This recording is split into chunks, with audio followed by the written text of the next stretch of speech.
My name is CA Praveen Golcha from Excel Educational Institute Raipur. CA intermediate नवंबर 20 की जो exams हुई है तो उसमें हमारे स्टूडेंट रवि शंकर सावड़िया, इन्होंने लॉ में 88 मार्क्स स्कोर किए हैं। तो मैं CA इंटर लॉ की क्लासेस लेता हूँ, तो ये एक प्रकार की हिस्ट्री है। इतने अच्छे मार्क्स प्रैक्टिकल में भी कम लोगों के आते हैं, तो रवि ने एक हिस्ट्री बनाई और 88 मार्क्स लॉ जैसे सब्जेक्ट में इन्होंने स्कोर किए हैं। तो आज मैं रवि से जानना चाहता हूं कि लॉ में इन्होंने कैसे तैयारी की कि 88 मार्क्स इन्होंने स्कोर किए हैं। तो रवि, पहले तो आपको और एक बात और बता दूं, इनका ऑल इंडिया 9th रैंक है CA इंटर में, तो बहुत बहुत बधाई हो बेटा। Thank you sir. तो नेचुरली एक सबसे पहले तो ये जो सेशन रहा नवंबर 20 एग्ज़ाम्स का, तो पहले इनकी क्लासेस जो है वो सब फेस टू फेस चालू हुई थी, लेकिन बीच में कोरोना आने की वजह से पूरी की पूरी जो क्लासेस है वो शिफ्ट हो गई थी वर्चुअल में। तो वर्चुअल क्लासेस के अपने बहुत ड्रॉबैक्स रहते हैं, उसमें बहुत ज़्यादा सेल्फ कंट्रोल, सेल्फ डिसिप्लिन रहना पड़ता है, और इवन फाइनल के जो बच्चे रहते हैं उनको भी समस्याएं आती है वर्चुअल क्लास की वजह से। तो बेटा सबसे पहले आप ये बताओ कि जब फिजिकल क्लास से वर्चुअल क्लास में शिफ्ट हुआ तो आपने अपने आप को कैसे मैनेज किया? सर बहुत हमारे लिए भी यूनिक पहली बार ही हुआ था कि हमने फिज़िकल से वर्चुअल में गए। तो स्टार्टिंग में तो एडजस्ट करने में काफ़ी प्रॉब्लम हुई थी 15 दिन, पर फिर आदत हो गई थी। और मतलब थ्योरी जैसे सब्जेक्ट के लिए तो ये काफ़ी मुश्किल था, क्योंकि क्लास में तो कहीं ना कहीं सर देखते रहते हैं, तो मतलब नींद की तो बात ही नहीं है, पर थ्योरी में तो फिर बहुत काफ़ी नींद आती थी। तो इसके लिए मतलब मेन, ताकि हमारा कंसंट्रेशन बना रहे, उसके लिए एक इम्पॉर्टेंट चीज़ है कि हम लिखते रहें। सर जैसे लेक्चर दे रहे हैं तो हम कुछ हाईलाइट करते रहें या नोट्स बनाते रहें, तो इससे हमारी नींद नहीं आती है, कंसंट्रेशन लेवल बना रहता है। मतलब अपने आप को आपने इन्वॉल्व रखा। यस, कोई ना कोई एक्टिविटी साथ में करती रहनी चाहिए। मतलब जैसे यार राइटिंग हम कर रहे हैं या हाईलाइट कर लो, या मतलब कुछ भी एक्टिविटीज जैसे। बहुत बढ़िया। मतलब वर्चुअल क्लास अगर आप लेते हैं तो रवि का ये कहना है कि थ्योरी सब्जेक्ट्स में खासकर, क्योंकि प्रैक्टिकल में तो आप वैसे भी सॉल्व करते रहते हैं, पर थ्योरी में कहीं ना कहीं आपको इन्वॉल्व करते रहना चाहिए। अब बेटा रवि एक बात बताओ, ये जो 88 मार्क्स आया है, तो आपको क्या लगता है 88 मार्क्स स्कोर करना आसान है या कैसे आ गया? मतलब 88 मार्क्स आपने आपने खुद ने कभी उम्मीद की थी कि 88 मार्क्स आ सकता है लॉ में? नहीं सर, उम्मीद तो मतलब ICI से तो बिल्कुल नहीं थी। अराउंड 80, मतलब इट इज़, अगर आप थोड़ी मेहनत करेंगे तो आ जाएगा, पर उसके ऊपर आपको मतलब मेहनत भी चाहिए रहती है और उसके साथ थोड़ा किस्मत भी चाहिए रहती है। तो पर आपको मेन आपके राइटिंग स्टाइल पे ध्यान देना पड़ता है। मतलब पढ़ना तो सभी पढ़ते हैं, रिवाइज तो करना ही है, ऑब्वियस बात है, पर थोड़ा राइटिंग स्टाइल में भी ध्यान देना रहता है इस पे। ओके, अब मैं वन बाय वन क्वेश्चन लेता हूँ। मेरे पास पूरी एक क्वेश्चन की सीरीज है रवि आपके लिए, ताकि जो भी लॉ में अच्छा स्कोर करना चाहते हैं तो इनकी हर बात को आप ध्यान से सुनिएगा और इम्प्लीमेंट कीजिएगा। एक बहुत बड़ा एक स्टूडेंट के मन में एक डाउट रहता है कि लॉ को क्या पूरा याद करना पड़ता है या हम अपनी लैंग्वेज में भी लिख सकते हैं? तो क्या क्या ख्याल है आपका, आपने कैसे लिखा? सर इस पे मेरा व्यू है कि ना, मतलब कुछ टॉपिक पर डिपेंड करता है। कुछ टॉपिक रहते हैं जिसको हमको पूरा याद ही करना पड़ता है, पर कुछ टॉपिक रहते हैं कि आप उसमें मतलब अपनी लैंग्वेज में लिख सकते हैं। तो जैसे मैं बात करूं तो लॉ में कॉर्पोरेट लॉ होता है हमारा, और उसके साथ अदर लॉ में contract act, negotiable instrument act रहता है। तो जो अदर लॉज रहते हैं, इसको आप कभी पूरा वर्ड टू वर्ड याद नहीं कर सकते। आपको इसका कॉन्सेप्ट समझना ज़रूरी है, नहीं तो आपसे इसके मतलब एग्जाम में जैसे क्वेश्चन आते हैं वो भी नहीं बनेंगे। तो इस पे मैंने बिल्कुल लैंग्वेज पे ध्यान ही नहीं दिया। मैंने नॉर्मल मतलब बस बेसिकली उसको लॉ को समझा, पर इन कॉर्पोरेट लॉ मैंने पूरा लैंग्वेज को ध्यान दिया। जहाँ पर मतलब लैंग्वेज कुछ टफ थी या एकदम ही मतलब अलग ही है, उस पर मैंने थोड़ा सा खाली लूज करा, नहीं तो मैंने पूरा लैंग्वेज पे ध्यान दिया कॉर्पोरेट लॉ में। अच्छा बेटा, क्लासेस ने जो क्लासेस में हम लोग आपको याद कराने की कोशिश करते हैं, तो क्लासेस आपको क्या लगता है कितनी हेल्पफुल रही लॉ को याद करने में? सर मैं अपना एक्सपीरियंस बता रहा हूँ। जैसे स्टार्टिंग में जब हमारी क्लासेस चलती थी तो मतलब फिजिकल क्लास वाज आउटस्टैंडिंग, मतलब एकदम बहुत बेहतरीन रहता था। पर उसके बाद जब वर्चुअली रहा, उसमें भी हमारा एक्सपीरियंस अच्छा था काफ़ी। पर हमें उस समय तक पता नहीं था कि क्लासेस की इंपॉर्टेंस क्या है। हमें लगता था कि मतलब पढ़ तो रहे हैं, मतलब ये आखिरी में कैसे याद रहेगा। पर आखिरी में पता नहीं कुछ जादू अगर होता है कि आपको खाली क्लास की बातें ही याद आएंगी। आप पेपर देने जाएंगे, आपको मतलब खुद जो पढ़े रहोगे वो शायद ही याद आएगा, पर जो क्लास में आपने अगर ध्यान से सुना होगा तो वो बातें याद आएगी। तो क्लासेस मेरे लिए मतलब काफ़ी इंपॉर्टेंस रखती है। जो बातें आपने क्लासेस में सुनी वो शायद ही आप कभी भूल पाएंगे। ओके, मतलब कुल मिला के क्लास अगर आप सिंसियरली करते हैं, हर क्लास को अटेंड करते हैं, तो कहीं ना कहीं वो एग्ज़ाम दिन तक याद रहती है, ये रवि का कहना है। अच्छा बेटा, एक और कॉमन ये क्वेश्चन आता है कि जो क्वेश्चन एग्जाम में लिखा जाता है, 4 मार्क 5 मार्क 6 मार्क के क्वेश्चन रहते हैं, तो कई बार डाउट ये आता है कि लिखें कितना, लेंथ ऑफ क्वेश्चन क्या होना चाहिए। तो इसके लिए आपने कोई फॉलो किया था कि हमको इतना लिखना है, या रैंडम बेसिस पे जितना ज़रूरत है उतना लिखा आपने? नहीं सर, ये तो बिल्कुल मतलब सिचुएशन वाइज डिपेंड करता है। एक तो कि टॉपिक क्या पूछे, जैसे डिपॉजिट अगर सेक्शन 73 पूछ लिया तो आपको मतलब पूरा ही लिखना पड़ेगा। अब उसमें आप शॉर्ट तो कुछ कर नहीं सकते, और ये डिपेंड करता है आपके टाइम के हिसाब से भी। मैं अपना पेपर का एक्सपीरियंस बताता हूँ कि उसमें मेरे साथ एक एकदम अजीब सी चीज़ हुई कि मेरा 3 क्वेश्चन बचे थे और मेरे पास खाली था 12 मिनट। तो मेरे पास ऑप्शन थे उस टाइम कि मैं या तो 1.5 आंसर लिखूँ पूरा अच्छे से, या 3 आंसर लिखूँ कम अच्छे से शॉर्ट में। तो मैंने प्रेफर किया 3 आंसर शॉर्ट में, और मेरे को लग रहा है उसका रिजल्ट दिख रहा है। तो इसीलिए आपका सिचुएशन वाइज डिपेंड करता है। कुछ क्वेश्चन मतलब बड़े भी होते हैं तो उसमें आपको ज़्यादा ही लिखना पड़ेगा। अच्छा, मतलब रवि की एक बात से मैं सहमत हूँ बिल्कुल, ये मेरा भी एक्सपीरियंस यही है कि लॉ में आपको ये कोशिश करना चाहिए कि मैक्सिमम क्वेश्चन अटेम्प्ट कर सको। चाहे समय कम है तो आप लेंथ कम लिखो, लेकिन कोशिश करो कि पूरे की पूरी क्वेश्चन अटेम्प्ट करो। Yes okay. अब बेटा, जो लॉ में इतने अच्छे मार्क्स हैं तो कहीं ना कहीं आपने आंसर्स को बहुत अच्छे से प्रेजेंट किया होगा, क्योंकि थ्योरी सब्जेक्ट में प्रेजेंटेशन बहुत मायने करता है। तो रवि, प्रेजेंटेशन के ऊपर कुछ बात करेंगे आपकी, कैसे आपने आंसर को प्रेजेंट किया? सर, मैंने अपना इंटर में मतलब फाउंडेशन के कंपैरिजन में थोड़ा चेंज किया प्रेजेंटेशन को। लॉ थोड़ा नहीं, मैंने बोला मैं काफ़ी चेंज किया। फाउंडेशन तक मैं लॉ को एकदम मतलब पैरा वाइज पूरा भर देता था कि मतलब जितना दिमाग में बस लिखते जाओ। कुछ पॉइंट जैसे कुछ हमने एक्ट की एक लाइन समझाई तो मेरे को ऐसा लगता था कि ये मैं ही नहीं समझ पा रहा तो एग्जामिनर कैसे समझेगा, तो मैं और उसको 2-3 लाइन लिख देता था। पर इंटर में मैंने क्या किया कि मैंने ब्रेक किया। इस बार मैं पैरा में नहीं लिखता था, मैं सेम चीज़ को मैं पॉइंट्स में लिखता था, और जो कीवर्ड्स रहते थे मैं तो उनको स्टार्टिंग में लिख के अंडरलाइन भी कर देता था। और मेन चीज़ ये रहता है कि ये प्रैक्टिस से होता है, ये कभी आप डायरेक्ट एग्ज़ाम में नहीं कर सकते, ये प्रैक्टिस से होता है। और बस यही कहना चाहूँगा सर। अच्छा, प्रेजेंटेशन में सेक्शन नंबर आपने कोट किया, मतलब एक होता है ना कि लॉ को अंडरलाइन वगैरह आपने यूज़ किया, क्या हेडिंग आपने लगाई क्या? तो प्रेजेंटेशन में कुछ विशेष बातें जो आपने रखी हो ध्यान? सर, मैंने एक अच्छी चीज़ सुनी थी कि always think before you right.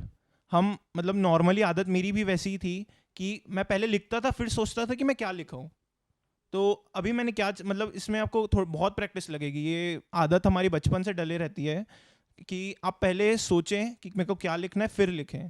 तो ये मैंने मॉक टेस्ट ये अप्लाई करा था और ये काफ़ी हद तक सही रहा। और जहाँ तक सेक्शन नंबर की बात आती है और केस लॉस की बात आती है, तो मतलब कॉर्पोरेट लॉ के सर हमको पूरा सीक्वेंस में पढ़ाते हैं कॉर्पोरेट लॉ सेक्शन वाइज। तो कहीं ना कहीं उसके सेक्शन तो ऑटोमेटिकली क्लास में याद हो जाते हैं। मैंने कभी भी अलग से मेहनत नहीं करी सेक्शन नंबर के ऊपर, एक्सेप्ट फॉर सम एरिया जहाँ पे मतलब MCQs आते हैं उसी स्पेसिफिकली।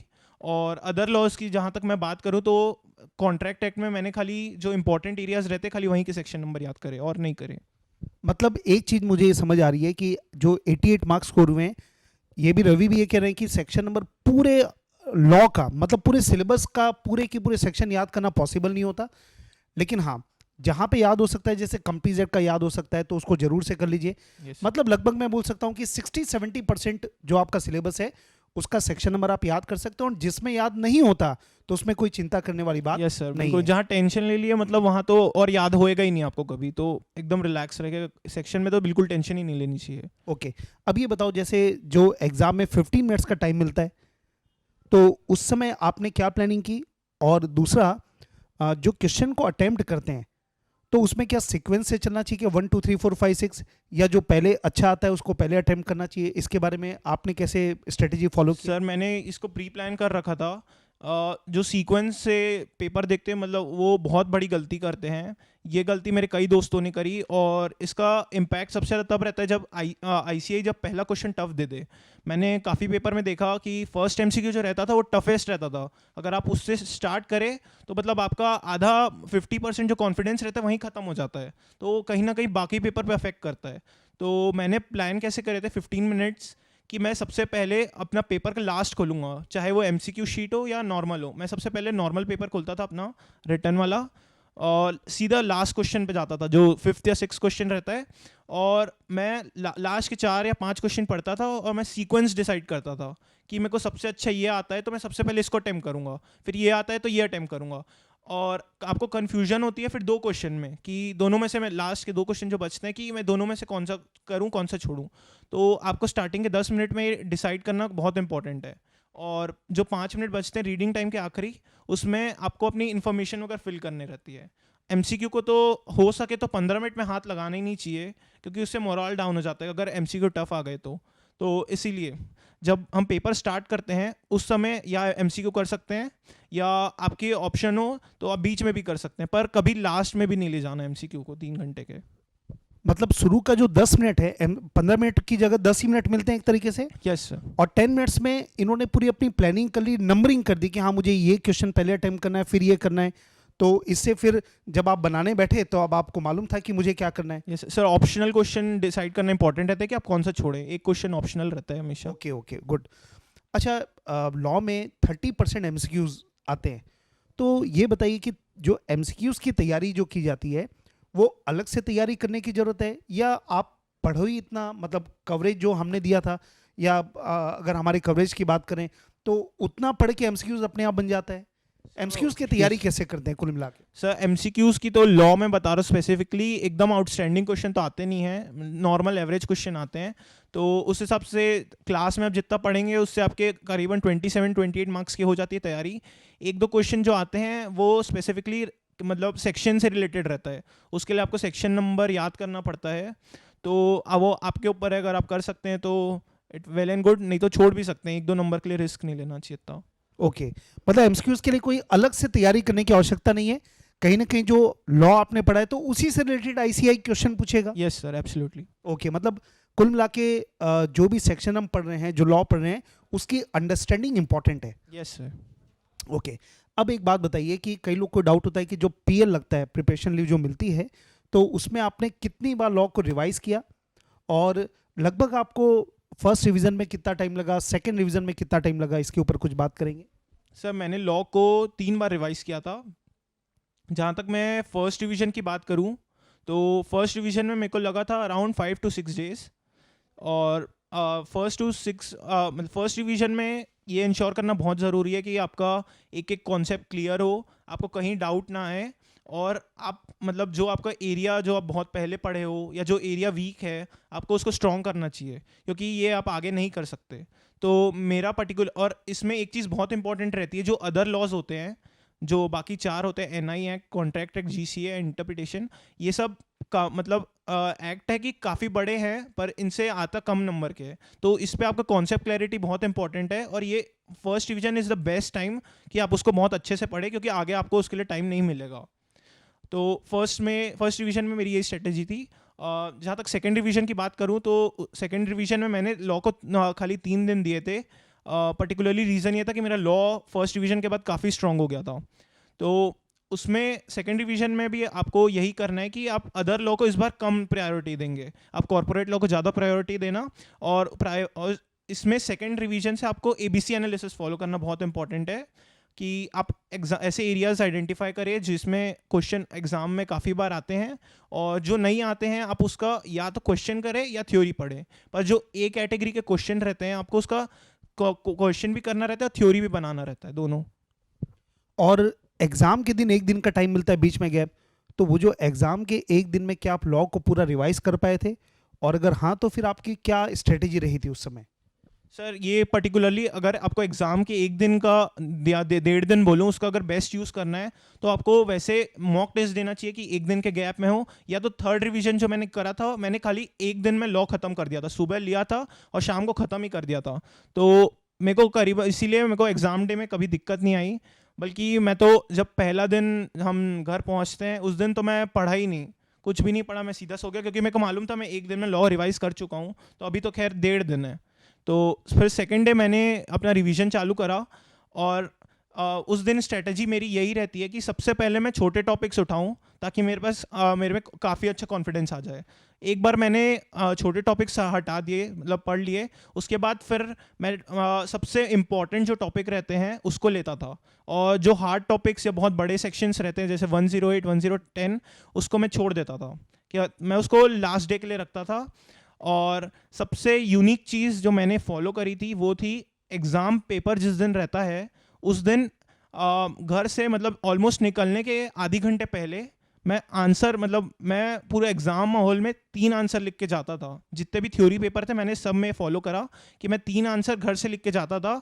तो इससे एक तरीके का मॉक ट्रेनिंग हो जाती है, जो हम एग्ज़ाम में एक आंसर लिखने के बाद सीखते हैं वो हम घर में ही सीख जाएंगे। तो मेरी प्रिपरेशन उस हिसाब से हो जाती थी कि मेरे को इसमें इतना टाइम देना है, और वो 3 क्वेश्चन मैं ऐसे उठाता था कि मेरे को ऑलमोस्ट कंफर्म था कि एग्ज़ाम में फंसेगा, और उसमें से 3 में से 2 क्वेश्चन एग्ज़ाम में भी आ गए थे। अरे वाह, क्या बात है। मतलब इतनी प्यारी आपने बातें दो मुझे लगी। जो एक इनकी प्यारी बात मुझे ये लगी कि वो जो एक दिन का जो एग्जाम के दिन जो एक दिन मिलता है, तो आप उसकी तैयारी पहले कर लो। मतलब जब पीएल में आपको जरूर से एक एक दिन में आपको प्लानिंग तैयारी करनी चाहिए कि एक दिन में मेरा वो सब्जेक्ट खत्म हो रहा है कि नहीं हो रहा है।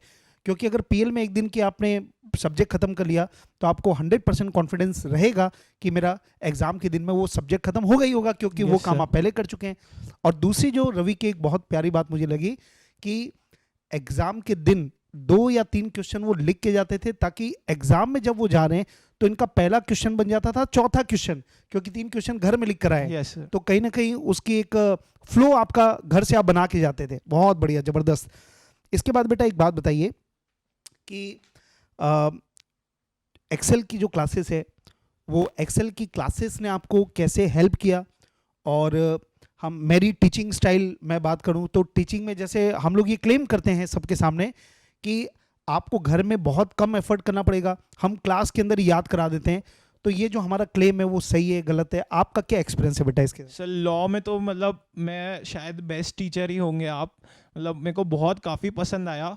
लॉ में तो मतलब बिल्कुल मेरा एफर्ट एकदम बहुत कम था अगर मैं कंपैरिजन करूँ बाकी अदर थ्योरी सब्जेक्ट से।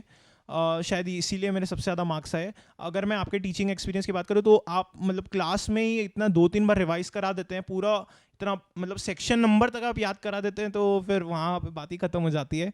और अदर लॉज की मैं बात करूँ तो हमको आलोक सर पढ़ाते थे कॉन्ट्रैक्ट एक्ट, तो कॉन्ट्रैक्ट एक्ट में प्रैक्टिकल नॉलेज काफ़ी इंपॉर्टेंट है, तो सर ने भी काफ़ी अच्छा गाइड करा उसमें, और सर इंपॉर्टेंट एरिया बता देते हैं जो एग्ज़ाम के दिन काम आता है काफ़ी। और करनी सर हमें इंटरप्रिटेशन पढ़ाते थे, और लवीश सर जीसीए पढ़ाते थे, उन्होंने उसको इतना कॉम्पैक्ट बना दिया था कि उसको रिवाइज करने में दिक्कत नहीं होती थी। मतलब लॉ जैसे सब्जेक्ट में लगभग लोगों को ये लगता है कि इतना वास्ट है, कैसे रिवीजन होगा। तो यहाँ पे आपको ऐसा लगता है कि एक्सेल में आपको लॉ कोई बहुत वास्ट सब्जेक्ट आपको नहीं लगा? यस सर, बहुत कॉम्पैक्ट लगा। और मेरे को बेस्ट पार्ट ये लगी, जो प्रवीण सर की बुक थी, वो एनआई सर ने एनआई एक पढ़ाया था, तो एनआई को इतना प्रैक्टिकल करके पढ़ाया कि मतलब उसको रटने की कभी ज़रूरत ही नहीं पड़ी, और उसमें मार्क्स भी अच्छे आ गए। और मेरे को बेस्ट पार्ट सर की जो बुक थी, जो कॉर्पोरेट लॉ की बुक थी, सर ने पैरा को सबसे पहले पॉइंट्स में तोड़ा, और पॉइंट्स के भी जो मेन पॉइंट रहता है उसको हाईलाइट करके दिया था, तो हमारी कितना मतलब एफर्ट बचा लिया था सर ने। और उसके साथ जो क्वेश्चंस रहते हैं वो भी सारे क्वेश्चन हमको एक जगह मिल गए थे, तो हमको कुछ अलग से एफर्ट नहीं करना पड़ा। तो मुझे बेस्ट पार्ट बुक लगी, मैं एक भी फ्लॉ नहीं होगा जो मैं बुक में निकाल सकूँ। वैसे बुक के बारे में मैं बता दूं, मैंने बुक में काफ़ी मेहनत की, आप सही बोल रहे हो। हर सेक्शन के बाद जो भी सेक्शन हम पढ़ते हैं उसके बाद उस सेक्शन के ऊपर आज तक जितने क्वेश्चंस आए आईसीए के एग्जाम्स में, आरटीपी में, एमटीपी में, तो पूरे के पूरे क्वेश्चन उस सेक्शन के नीचे रहते हैं। तो इससे कहीं ना कहीं फ़ायदा ये मिलता है कि आपने सेक्शन को पढ़ तो लिया, लेकिन आपको प्रैक्टिकली उसको अप्लाई करना आ रहा है कि नहीं आ रहा है, तो तुरंत आपको क्लियर हो जाता है। Yes sir. तो नोट से आपको काफ़ी हेल्प मिली। Yes sir. चलो थैंक यू बेटा। अब ये बताओ, जैसे हम लोग क्लास में डेली रिवीजन कराते हैं, हमारी एक हैबिट है, और ओरल टेस्ट लेते हैं, मतलब स्टूडेंट को परेशान कर डालते हैं कुल मिला के, ताकि वो पढ़ के आए। तो ये भी चीज़ें जो छोटी छोटी चीज़ें रहती है वो हेल्प की बेटा आपको? ये सर स्टार्टिंग के जब 2 मंथ्स था तो वो हमारा फिजिकली हुआ था, तो उसमें मेरे को काफ़ी अच्छा लगता था, मेरे को मतलब माइक में बोलना काफ़ी पसंद है। तो जब क्लास में मौका मिलता था तो मतलब उसमें एक तो ऑटोमेटिकली आपका एक रिवीजन हो जाता है, तैयारी हो जाती है डेली, जब वो और हमारा डेली बेसिस पे होता था थोड़ी देर, तो काफ़ी अच्छा लगता था। और यही चीज़ कहीं ना कहीं ऑनलाइन क्लास में काफ़ी मिस करे हैं कि सर के पास माइक नहीं देते, मतलब कोई है नहीं पीछे बोलने वाला, तो बहुत बहुत मिस करे सर इसको हाँ बेटा, online। अब ऑनलाइन और फेस टू फेस में ये डिफरेंस तो हमेशा रहेगा। और कल ही गाइडलाइन आई है और इंस्टीट्यूट मतलब आ गया है कि आप 50% कैपेसिटी से वापस से सुनहरे दिन वापस चालू होने वाले हैं। और जो बेटा एक्सेल में हम लोग वीकली टेस्ट लेते हैं, तो वीकली टेस्ट में आप कितने सिंसियरिटी से आपने वीकली टेस्ट दिया? क्योंकि हमारा ये मानना है कि वीकली टेस्ट अगर आप अच्छे से देते हैं तो कहीं ना कहीं आपका फाइनल एग्जाम की जो तैयारी, मतलब इसके जो मार्क्स हैं वो कहीं ना कहीं वहाँ रिफ्लेक्ट करते हैं। आपका क्या एक्सपीरियंस रहा इसमें? सर मैं तो वीकली टेस्ट को बहुत सीरियसली लेता था, मैं मतलब मैं खुद ही नहीं, मैं अपने दोस्तों से भी दिलवा देता था। तो मैं तो मतलब नॉर्मल टेस्ट ही नहीं देता था, बल्कि जो टेस्ट कई कई टेस्ट हमारे ऑप्शनल होते थे कि आपका दे सकते हैं कि नहीं, लोड हो जाएगा करके, तो मैं उसको भी दे देता था। क्योंकि वीकली टेस्ट के बहाने ना आपके करीबन 2 या 3 बार रिवीजन हो ही जाते हैं। आप एक बार वीकली टेस्ट वाले दिन पढ़ लेते हैं, 1-2 बार उसके पहले पढ़ लेते हैं। तो मैंने अपना शेड्यूल भी ऐसे डिज़ाइन कर लिया था कि मेरे को डेली 1 घंटा वीकली टेस्ट का पढ़ना है, क्योंकि मेरे लिए काफ़ी इंपॉर्टेंट हो जाते हैं वीकली टेस्ट के स्कोर, और ये कहीं ना कहीं रिफ्लेक्ट करते ही हैं फाइनल एग्जाम में। एक बात और बोल दो बेटा, आप तो खैर 9th ऑल इंडिया रैंक के, मतलब आपकी सिंसियरिटी और डिसिप्लिन और कमिटमेंट के ऊपर कोई किसी को कोई संदेह नहीं है, डाउट नहीं है। लेकिन कई बार क्या होता है, ऐसे भी स्टूडेंट होते हैं जो हो सकता है मेहनत कम किए और वीकली टेस्ट देने से घबराते हैं, है ना, कि नहीं दें तो ज़्यादा अच्छा है, तैयारी नहीं हो पाई। मैं उनको भी रिकमेंड करूंगा कि आप जहाँ से भी क्लासेस लेते हैं, अगर कोई भी टेस्ट होता है मिस मत करो। इवन 50 नंबर का टेस्ट है, आपको लगता है कि मेरे 5 नंबर ही आएंगे, तो भी आप दो। इसका रीज़न ये है कि बेटा जब 50 में से 5 नंबर जब दिखेगा ना, जब रिजल्ट अपने सामने दिखता है तो अपने दिल में दर्द होता है। और एक बार दिल में दर्द हो गया ना, तो आप खुद मेहनत करने के लिए मोटिवेट हो गए। और अगर आपने टेस्ट ही नहीं दिया तो आपके मन में कुछ, आपके डर ही नहीं आएगा, कुछ आएगा ही नहीं, कुछ फीलिंग ही नहीं आएगी, आप फिर वो गलती करते जाओगे। यस सर, सर इसमें मैं भी बोलूँगा कि कई बार क्या होता है कि पेपर में ना आप कितना भी पढ़ लो, पर कई बार कुछ चीज़ें छूट जाती है। तो मेरे साथ भी EIS में हुआ था कि मेरी कुछ चीज़ छूट गई थी। तो आपको इसकी भी आदत लेना बहुत ज़रूरी है कि आप कम तैयारी के पेपर दो, ताकि आप फाइनल एग्जाम में वो सिचुएशन आए तो आप फेस कर सको। करेक्ट करेक्ट, मतलब जो भी तकलीफें फाइनल एग्जाम में आने वाली है उससे इतनी बार गुजर जाओ कि वहां पे कोई तकलीफ ही नहीं लगे। Yes sir. और बेटा एक्सेल में जो मॉक टेस्ट हुए थे, क्योंकि वीकली टेस्ट खत्म होने के बाद जब कोर्स खत्म होता है तो हम लोग यहाँ पे मॉक टेस्ट लेते हैं। तो रवि, मॉक टेस्ट ने आपको कैसे हेल्प किया और आपने दिया था कि नहीं दिया था, बताएंगे? सर हमारे 2 मॉक टेस्ट हुए थे, मैंने दोनों दिया था। और बल्कि पहला मॉक टेस्ट तो ऐसा था कि मैंने ही सर को बोल के करवाया था कि सर आप 3 दिन के गैप में रखिए। तो एक तो मॉक टेस्ट का सबसे मेरे को बेस्ट पार्ट लगता है कि जो सब्जेक्ट आपको 6 दिन या 8 दिन लग जाते रिवाइज करने में, वो मॉक टेस्ट के बहाने 4 दिन में ऑलमोस्ट खत्म हो जाते हैं। आप उसको थोड़ा एफर्ट दे के और कर सकते हैं ख़त्म। इसी बहाने मैंने 2 मॉक टेस्ट दिए थे, तो मेरे 2 रिवीजन तो वैसे ही हो गए थे। तो हमको तो पता भी नहीं चला था कि कब हमारे 2 मॉक टेस्ट हो गए, कब 2 रिवीजन खत्म हो गया, PL ही खत्म हो गया था। तो ये बेस्ट पार्ट रहता है। और मतलब आप दो अगर फ्रेंड्स के सर्कल में साथ में देते हैं मॉक टेस्ट, तो इतना मस्त माहौल रहता है कि आपको पता भी नहीं चलेगा आप पढ़ रहे हो, और आपका कब टाइम गुजर जाता है कुछ नहीं पता चलता। मतलब बेटा मैं ये कंक्लूड कर रहा हूँ कि आप टीचर अच्छा पढ़ाते हैं, बुक्स आपको अच्छी मिलती है, मटेरियल अच्छी मिलती है, सब ओके है, कहीं ना कहीं वो सपोर्ट जरूर मिलता है। लेकिन बीइंग अ स्टूडेंट, मैं आपकी बात कर रहा हूँ, बीइंग अ स्टूडेंट आपको 2 चीज़ें बहुत ज़्यादा जरूरी है आपके असेसमेंट के लिए। नहीं तो क्लासेस सब अच्छी लगती है कि हाँ बहुत अच्छा चल रहा है, लेकिन आप तभी मार्क्स स्कोर कर पाएंगे जब आप टेस्ट को देंगे, और वो भी वीकली टेस्ट। अगर आपके जो भी इंस्टीट्यूट में पीरियडिकल टेस्ट होते होंगे वो, और साथ में कम से कम 2 मॉक यस टेस्ट। सर। तो मैंने जो बोला था कि जो प्रैक्टिस लगती है हमें कि हम पहले सोचें फिर लिखें, ये सब कहीं ना कहीं टेस्ट से ही होगी, बिना टेस्ट दिए नहीं हो सकती। ये आप पहली बार सीधा एग्जाम में अप्लाई नहीं कर सकते, नहीं तो आपका पेपर 6 घंटे में भी नहीं खत्म होगा। करेक्ट बेटा, क्या होता है कई बार ऐसा लोगों को लगता है, स्टूडेंट को लगता है कि सर हमको तो सब आता था, पता नहीं कितने मार्क्स कम क्यों आए। तो उसका रीज़न क्या होता है, उन्होंने हो सकता है कि टेस्ट नहीं दिए, उनको पता नहीं कि उनको जो आ रहा है वो सही आ रहा है कि गलत आ रहा है, उनका प्रेजेंटेशन सही है कि गलत है। तो इसलिए, और हम लोग जो टेस्ट कॉपीज होती है वो जांच के भी देते हैं, तो Yes, कहीं ना sir. कहीं उससे आपको ये मालूम चलता है कि आपकी गलतियां हुई कहाँ हैं। ओके बेटा, लॉ में जैसे इतना वास्ट सब्जेक्ट है, तो क्या समरी नोट्स बनाना चाहिए? आपने समरी को रिफर किया था, क्या आप रिकमेंड करेंगे? सर मतलब समरी नोट्स बहुत ज़रूरी होते हैं। ये खाली अब मतलब खाली पढ़ने के लिए ज़रूरी नहीं होते, भले ही आप मत पढ़े पर आप समरी तो एक बार बनाना ही चाहिए। या मतलब समरी की जगह आप ये भी कर सकते हैं कि आप साइड में कीवर्ड्स लिखते जाएं या हाईलाइट करते जाएं। ये बहुत इंपॉर्टेंट रहता है क्योंकि ये आपका क्लास में कंसंट्रेशन भी बनाए रखता है और आपका कहीं ना कहीं माइंड में आपको पता रहता है कि मैंने पहले इतनी वर्किंग कर रखी है, तो मेरे को बस खाली थोड़ा सा ही पढ़ना है। पर अगर आपका कोई मतलब आप पीएल में खोले सीधा एक पन्ना, वो ब्लैंक दिख रहा है, तो आपका सीधा दिमाग जाएगा कि मैंने तो कभी पढ़ा ही नहीं है, तो मैं अभी कैसे पढूं। तो इसीलिए मेरा तो कहना कि मैंने भी यही करा था कि मैक्सिमम एरिया तो मैंने हाईलाइट करे रहते हैं और मैंने कीवर्ड्स भी लिख रखे थे साइड में, मतलब जो मन आए वो लिखो, जैसे मन आता है वो लिखो, जो शेप आ रहा है दिमाग में वैसा करता था। और कुछ एरिया जैसे जो सेक्शन बहुत बड़े हो जाते हैं तो उसमें मैं समरी नोट्स भी रेफर करता था जो आपने दिए थे, वो काफ़ी अच्छे थे। जैसे डिपॉजिट्स के सेक्शन हो गए, 108 हो गए मीटिंग के, तो ये बहुत बड़े हो जाते हैं, तो इसमें मैंने भी समरी रेफर करी थी। मतलब रवि का ये कहना है कि जब आपकी क्लासेस चलती है, रेगुलर क्लासेस जब चलती है, तो उसी समय जब एक पर्टिकुलर सेक्शन चल रहा है, एक दिन 2 दिन, उसी समय आप उसकी समरी बना लो, क्योंकि समरी ऐसा नहीं कि पीएल में आप अचानक बनाओगे या बाद में बनाओगे, तो उसी समय वर्किंग करते आओ ताकि आपका कंसंट्रेशन भी बढ़ेगा और प्लस आपके नोट्स अपने आप तैयार होते जाएंगे और अपने बनाए हुए नोट्स सबसे अच्छे रहते हैं, ऐसा मेरा Yes, मानना sir.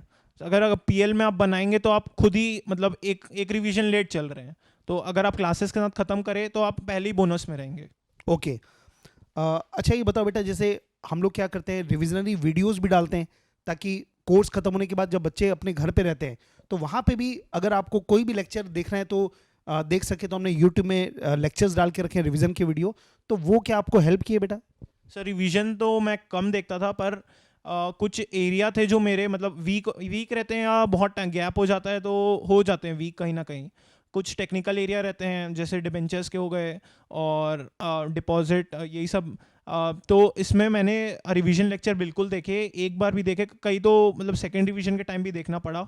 तो ये काफ़ी हेल्प करते हैं सर, और आपका तो मतलब बहुत आउटस्टैंडिंग ही रहते हैं एकदम, रिवीजन लेक्चर पूरे क्लास जैसे ही रहते हैं और ना उसमें ज़्यादा टाइम भी नहीं लगता, तो मेरे को अच्छा लगा था काफ़ी। चलिए, मेरे ख्याल से रवि ने सारी बातों को कवर कर लिया। अच्छा रवि, एक बात और पूछूंगा मैं, जैसे एक होता ना कि आपको 9th रैंक जरूर आया तो खुशी भी हुई होगी और कहीं ना कहीं थोड़ा सा मलाल भी रहा होगा कि मैं 9th रैंक क्यों आया, मेरा फर्स्ट रैंक आना चाहिए था।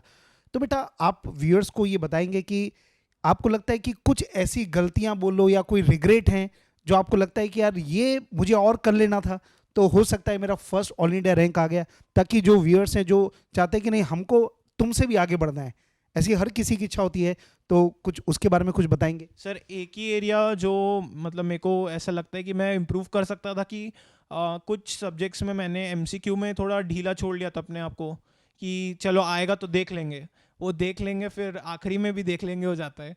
वो अभी काफ़ी मतलब रिग्रेट होती है कि काश वो थोड़ा एमसीक्यू पे ध्यान कर देते, मतलब काश थोड़ा सा अच्छे से पढ़ लिया होता तो मार्क्स कहीं ना कहीं बढ़ सकते थे।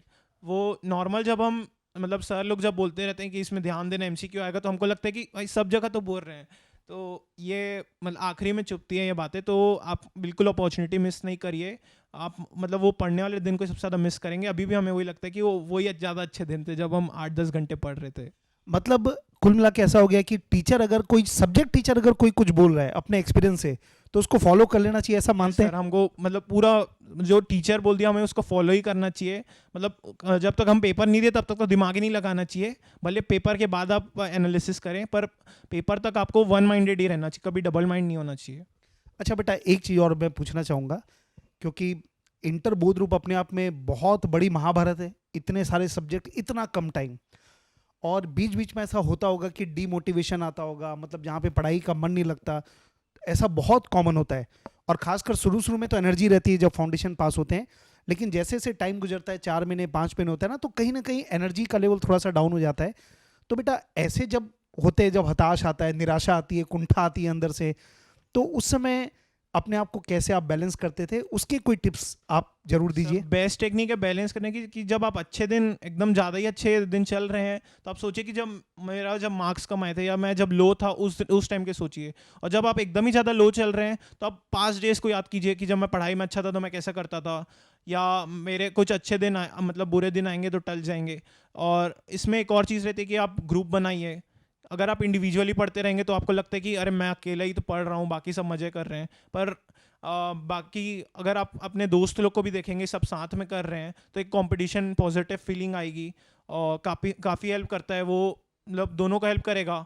जैसे टेस्ट अगर दे रहे हैं, आप कोई सा टेस्ट नहीं देना चाहते, वो कोई सा सब्जेक्ट का टेस्ट नहीं देना चाहता, तो अगर आपकी फ्रेंडशिप रहेगी तो आप दोनों देंगे, फिर वो टेस्ट दोनों के लिए फ़ायदेमंद रहता है। और तीसरी चीज़ रहती है कि कई बार एकदम होता है कि हम एकदम कई ऑफ डे रहते हैं, तो मैं हमेशा यही सोचता था कि आज का जो दिन है वो नॉर्मल नहीं है। तो कोई भी मैं बातें सोचता हूँ तो मैं यही सोचता हूँ कि अभी नॉर्मल नहीं है, तो ये बात को सीरियसली मत ले। तो एक दिन ऑफ डे आता है, वो सबके में आएगा, महीने में एक दिन वो कॉमन है, तो उस दिन आप पढ़ ही नहीं सकते, तो मैं क्या करता था, मैं तो सो जाता था उस दिन। और वो खाली हफ्ते मतलब महीने में एक ही दिन रहता था, और ज़्यादा इफेक्टिवनेस एंड एफिशिएंसी। तो जब क्लासेस चलती है तो मैं तो बोल नहीं सकता, आपकी मर्ज़ी, आप कितना भी पढ़े, क्योंकि क्लासेस के टाइम कुछ पता नहीं चलता। उसमें मतलब हम क्लासेस के बीच में कुछ ऐसा भी रहता है कि रिलैक्सिंग टाइम भी आता है, तो माइंड रिलैक्स हो जाता है कहीं ना कहीं। पर जब पीएल के टाइम है तो मैं ज़रूर बोलूँगा कि आप लंबे आवर्स मत लगाइए। आप 8 आवर्स नॉर्मल है, और 10 आवर्स मैक्सिमम, उससे ज़्यादा तो मैं बिल्कुल बोलूँगा ही नहीं, क्योंकि वो शॉर्ट टर्म के लिए ठीक है कि आप एग्ज़ाम में एक हफ्ता बचा है तो आप इतनी मेहनत कर रहे हैं, वो चलेगा। पर जब 2 महीने का पीएल है, 3 महीने का पीएल है, तो आप डेली ऐसा नहीं पढ़ सकते। अगर आप पढ़ेंगे तो एक हफ्ता चलता है, फिर आपका हफ्ते में एक दिन ऑफ डे आने लग जाएगा, उसमें आप पढ़ नहीं पाएंगे, तो वो एवरेज हो जाता है कहीं ना कहीं। हाँ, मतलब अपनी कैपेसिटी को पहचानिए, अपने टारगेट्स लीजिए, क्योंकि क्या होता है, कुछ ऐसे भी बच्चे होते हैं जिनको थोड़ा सा समय ज़्यादा लगता है, लेकिन आप स्ट्रेच कीजिए, पर इतना ज़्यादा मत कर दो कि आपका पढ़ाई से मन ही खत्म हो जाए, यस सर। कि आपका 2 दिन फिर पढ़ाई में मन ही नहीं लग रहा है। मतलब अपने आप को कहीं ना कहीं बैलेंस करना जरूरी है। और एक जो इन्होंने एक इंपॉर्टेंट बात बताई कि ग्रुप्स बनाइए, मतलब 2 लोग 3 लोग, ज़्यादा बड़ा भी नहीं, 2-3 लोग कम से कम रहिए, ताकि अगर आपको लो फील हो रहा है तो आप उससे बात कर सकें, उसको लग रहा है तो आपसे बात हो सके। तो इससे कहीं ना कहीं एक कंपटीशन की भी फीलिंग आती है। कंपटीशन की भी फीलिंग आती है, और मतलब आप डाउट, सबसे ज़्यादा इंपॉर्टेंट रहते हैं, डाउट क्लियर कर सकते हैं। और मतलब आप जितना दोनों आप पढ़ सकते हैं, जितना इंडिविजुअली, उतना आप मिल के ज़्यादा पढ़ सकते हैं। जैसे कई बार ऐसे रहता है कि आपके पास टाइम नहीं बचे रहता, तो हमने काफ़ी करा था कि मैं बोलता था टेक्स्ट का एक चैप्टर मैं देख रहा हूँ, एक चैप्टर तू देख ले, और दोनों को जो अच्छे क्वेश्चन मिलेंगे बता देना। तो ये भी इंपॉर्टेंट कई बार रहता है कि आपके पास टाइम कम हो गया, तो ये भी हेल्प करता है। अच्छा रवि, जैसे हम लोग डाउट सेशन में वर्चुअल क्लास में थे, आप लोग फेस टू फेस में, तो हर क्लास के बाद हम लोग इनवाइट करते हैं डाउट्स, तो वहाँ पे हमने 24/7 डाउट सेशन रखे थे, तो वो डाउट सेशंस आपकी हेल्प किए बेटा? यस सर, मैं तो मतलब काफ़ी डाउट ही पूछता था, तो हम टेलीग्राम या व्हाट्सएप के थ्रू डाउट पूछते थे, वो तो एक दिन में क्लियर हो जाते थे। और कई बार एकदम ही ज़्यादा डाउट आता तो मैं तो कॉल भी कर रहा हूँ सर को, तो सर ने हमेशा हेल्प की है इस मामले में। काफ़ी अच्छा है एक्सेल 24/7 डाउट क्लास में। तो बेटा फाइनली आपको मैं अगेन कॉन्ग्रेचुलेट करूंगा, और मैं चाहूँगा कि जो 9th रैंक आया उससे कहीं ना कहीं फर्स्ट रैंक की आपकी इच्छा जरूर रही होगी, तो ये जो इच्छा है उसको फाइनल में आप जरूर से अपने सपने को साकार कीजिए। और एक्सेल के बारे में फाइनल कुछ वर्ड्स अगर आप देना चाहते हैं, फिर हम इंटरव्यू को यहीं पे विराम रखते हैं। सर यस सर, हम सबसे ज़्यादा मतलब स्कूल से निकलने के बाद हम सबसे ज़्यादा मिस करते हैं स्कूल को, पर एक्सेल ने कभी वो मौका ही नहीं दिया। हम सीए फाउंडेशन में गए, क्लियर करा हमने, तो वो एक्सेल के डेज़ को भी हम काफ़ी अच्छा मिस बेटा, करते हैं। फाउंडेशन में भी आपका रैंक आया था? यस सर, फाउंडेशन में आई गॉट AIR 14। सो मेरे को वो दिन भी काफ़ी याद आते हैं, और अभी भी हमारी मतलब फिजिकल क्लास तो खाली 2-3 महीने ही चली, पर वो भी मेरे को बहुत बेस्ट डेज लगते हैं, वो बहुत ज़्यादा याद आते हैं कि अब ऐसा दिन कभी आएगा नहीं करके। और ऑनलाइन क्लास में भी मतलब अच्छा था, काफ़ी अच्छा लगा, क्योंकि अगर ऐसे हम देखते हैं कि एक व्हाट्सएप ग्रुप में 180 लोग हैं, तो हमको लगता है कि चल हाँ कोई तो है हमारे साथ, और यही हम कहीं और क्लासेस कर रहे होते या वीडियो क्लासेस अगर रहती तो वैसा काफ़ी कम रहता है माहौल। चलिए बेटा, थैंक यू वेरी मच, आपने पूरे दिल से, और जो आपने किया, 88 मार्क्स स्कोर करना लॉ में बहुत बड़ी बात है, और बहुत कम ऐसा देखने मिलता है कि थ्योरी में इतने अच्छे मार्क्स स्कोर करें। तो मैं उम्मीद करता हूं कि आप लोगों को ये पसंद आया होगा, इनके साथ जो टॉक हुआ। और उसको बेटा केवल सुनने से काम नहीं चलेगा, जो भी अच्छे पॉइंट आपको लगे होंगे, कुछ चीज़ें ऐसी होगी जो आप ऑलरेडी फॉलो कर रहे होंगे, लेकिन कुछ जो नई बातें लगी होगी तो उनको ज़रूर से आप नोट कर लीजिएगा और उसको फॉलो कीजिएगा। सर एक चीज़ है कि जैसे हमें कुछ लगता है कि हम कुछ कॉन्ट्राडिक्टरी कर रहे हैं, बाकी लोग जो कर रहे हैं हम उससे अलग कर रहे हैं, तो उससे कभी डरना नहीं चाहिए, क्योंकि मैंने भी कई चीज़ें कॉन्ट्राडिक्टरी और उसका मेरे को रिजल्ट आज दिख रहा है, तो वो करना चाहिए। और एक्सेल के बारे में एक चीज़ बोलूँगा कि ये मतलब मेरे को सब चीज़ बेस्ट चीज़ लगता है कि हमें 8 सब्जेक्ट एक ही रूप में मिल जा रहे हैं, तो हमें ना मॉक टेस्ट के लिए एक्स्ट्रा मेहनत करनी पड़ती है कि हम यहाँ से ढूंढ रहे हैं वहाँ से ढूंढ रहे हैं, और ना हमें सब्जेक्ट्स के लिए मेहनत करनी पड़ती है कि ये सर से ढूंढ रहे हैं वो सर से। तो ये बेस्ट पार्ट है कि 8 subject under one roof, best part. हाँ, मतलब इससे जो तैयारी है वो एकदम एक सिस्टमेटिक तरीके से हो जाती है। यस सर, और टाइम बचता है कहीं ना कहीं, काफ़ी सेव होता है, तो वो टाइम को आप पढ़ाई में लगाइए। Yes sir. चलो ठीक है बेटा, all the best for your future. Thank you. Thank you, sir. Thank you very much.